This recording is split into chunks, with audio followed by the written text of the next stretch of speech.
నమస్తే. Welcome to Chitragupt. హైదరాబాద్‌ల ఎంత food కల్తీ కావాలనో ఆల్మోస్ట్ కల్తీ అయిందని చెప్పొచ్చు. నిన్న మొహమ్మద్ ఉస్మాన్, మొహమ్మద్ జహాంగీర్ ఈళ్ళిద్దరూ మటన్‌ని రెస్టారెంట్‌లకి సప్లై చేసే షాప్ పెట్టుకొని ఉన్నారు.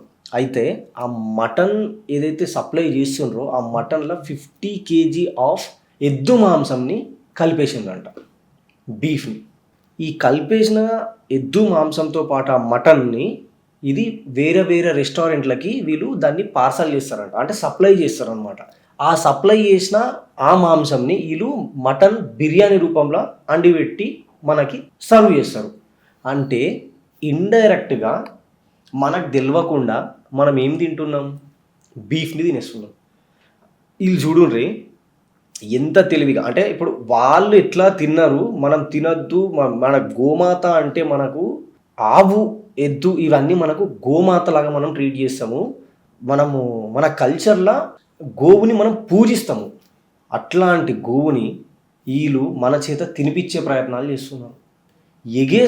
ఎగేసుకుంటా మనం బయట ఫుడ్‌ని ఎంకరేజ్ చేసుకొని ఇంట్లో వండుకోకుండా బయట పోయి తింటున్నాము. కానీ అసలు మనం ఏం తింటున్నామో అది మనకు కూడా అర్థమైతలేదు. వీళ్ళ దగ్గర ఎవరైతే వెళ్తున్నారో వాళ్ళకి ఇది మటన్ లాగా లేదు అని అనిపించి కంప్లైంట్ చేయగానే ఫుడ్ సేఫ్టీ ఆఫీసర్లు వచ్చి ఆడ రైడ్ చేసి చెక్కింగ్ చేస్తే 50 కిలోల ఎద్దు మాంసం దొరికింది. అంటే వీళ్ళు ఎన్ని రోజుల నుంచి వెళ్ళి ఇప్పుడు రైడ్ చేస్తేనే 50 కేజీస్ దొరికింది అని అంటే ఎన్ని రోజుల నుంచి వెళ్ళి ఎన్ని కేజీస్ ఆఫ్ గోమాంసంని మనకి తినిపించిండ్రు వీళ్ళు, ఎన్ని గోవుల్ని హత్యలు చేసిండ్రు, ఎన్ని దాంట్లో మటన్తోని మిక్సప్ చేసి ఎన్ని హోటళ్ళకి అయితే పంపించుంటారు వీళ్ళు. వీళ్ళని ఇప్పుడు పట్టి వీళ్ళని లోపలైతే వేసారు, కేసు బుక్ అయితే అయింది. మరి ఇట్లాంటి వాళ్ళు ఇంకెన్ని దుకాణాలు తెరబెట్టుకొని కూర్చున్నారో కదా. ఒక్కసారి మీ చుట్టుపక్కలల్లా ఇట్లాంటి ఏమన్నా అనిపిస్తే ఖచ్చితంగా మీరు ఫుడ్ సేఫ్టీ వాళ్ళకి ఇన్ఫామ్ చేయండి, పోలీసులకు ఇన్ఫామ్ చేయండి. ఎందుకంటే మనకు తెలియకుండా మనకే గోమాంసాన్ని తినిపించే ప్రయత్నాలు చేస్తున్నారు వీళ్ళంతా. మొన్ననేమో ఫుడ్ సేఫ్టీ ఆఫీసర్లు హోటల్స్ మీద రైడ్ చేస్తే ఎంత కల్తీ, ఎంత చెత్త, ఎంత గలీజ్ ఫుడ్ మనతో తినిపిస్తున్నారు ఈ హోటళ్ళోళ్ళు. మొన్న మేఫిల్‌లో దొరికే, దాని తర్వాత షాగోస్‌లో అట్లనే పరిస్థితి. చెత్త ఫుడ్ తినిపించేస్తున్నారు. వాళ్ళ కిచెన్‌లకు ఒకవేళ మనం ఇట్లా వెళ్ళి చూస్తే ఆ హోటల్ తినుడు కాదు, నువ్వు బయట తిన్న తిండి కూడా నీకు బయటకు వచ్చేస్తుంది. అంత దరిద్రంగా మెయింటైన్ చేస్తున్నారు హోటళ్ళని. కొంచెం ఇంటి ఫుడ్ తినడం అలవాటు చేసుకొని పెట్టుకోండి. హోటళ్ళని వీలైనంత అవాయిడ్ చేయండి. ఎందుకంటే ఆ ఫుడ్ తింటే అది పాయిజన్ తిన్నట్టే అవుతుంది. ఇంకా పొయ్యి హాస్పిటల్లో పాలవుడు, దాని తర్వాత హాస్పిటల్లకు పైసలు పెట్టుడు, పైసలు లేనోడు అప్పులు చేసుకున్నాడు. ఒక బిర్యానీ తిని మొత్తం పానం ఖరాబ్ చేసుకోకుండా. ఇది ఓన్లీ బిర్యానీతో అయిందానంటే ఒక ఇప్పుడు నీకు వీడియో నేను ప్లే చేస్తూ చూపిస్తా. గుడ్లని కూడా మాన్యువల్గా ప్రిపేర్ చేస్తున్నారు, మ్యానుఫ్యాక్చర్ చేస్తున్నారు. గుడ్లని, కోడిచ్చే గుడ్డును కూడా మనుషులు తయారు చేస్తున్నారు. రీసెంట్గా మనం కొన్ని చూసుకుంటే మిర్చి, ఎండిపోయిన మిర్చికి కలర్ కొట్టి ఆ మిర్చిని మార్కెట్లో అమ్మేస్తున్నారు. సేమియా కింద పడ్డ సేమియా తీసి దులిపేసి పెట్టి అది అమ్మేస్తున్నారు.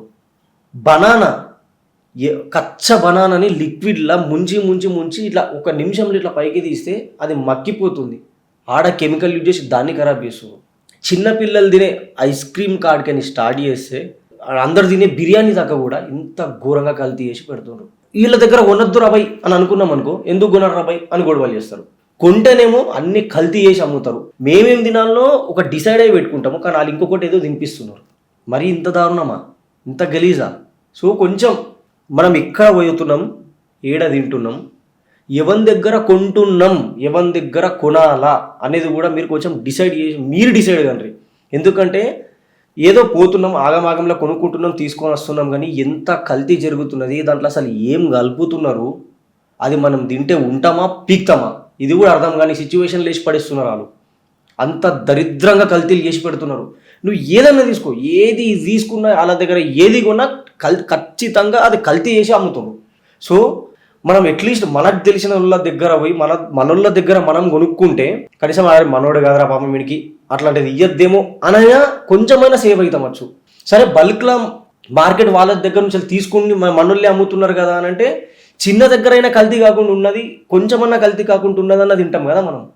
సో అదన్నా ట్రై చేయండి. ఎందుకనంటే ఇప్పుడు ఫుడ్ దగ్గర కల్తీ అయిపోయింది, బిజినెస్ దగ్గర కల్తీ అయిపోయింది, ప్రతి దగ్గర కల్తీ కల్తీ కల్తీ కల్తీ ఇట్లా తినుకుంటా మనం పోయినాం అనుకో, ఇవాళ బాడీ సపోర్ట్ చేస్తుంది కాబట్టి మనకు మంచి అనిపిస్తుందేమో, కొంచెం ఇమ్యూనిటీ పవర్ ఉంది కాబట్టి, కొంచెం ఏజ్కి వచ్చిన తర్వాత అది అంతా పడిపోయిందే, మనం బతకనికి కూడా కష్టమవుతుంది.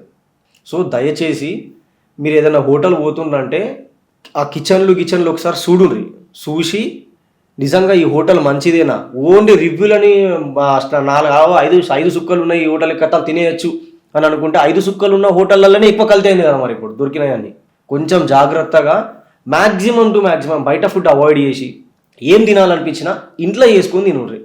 అది ఎవరి దగ్గర కొనాలనో వాని దగ్గరనే కొని నీకు నచ్చిన దగ్గర మంచి దగ్గర పోయి కొనుక్కొని అది ఇంటికి తీసుకొచ్చుకొని నువ్వు చేసుకొని తింటే నీ ఫ్యామిలీ సేఫ్, నువ్వు సేఫ్, ఏ అగావు ఖర్చులు ఉండవు, హెల్త్ ఇష్యూస్ రావు, హాస్పిటల్కి పైసలు పెట్టాల్సిన అవసరం కూడా మనకు ఉండదు. సో కొంచెం జాగ్రత్తగా ఉండి ఎక్కడైతే కొనాలో అక్కడనే కొని మంచి ఫుడ్ తిని ఆరోగ్యంగా ఉండడానికి ట్రై చేయండి. Thank you. జై హింద్, జై భారత్.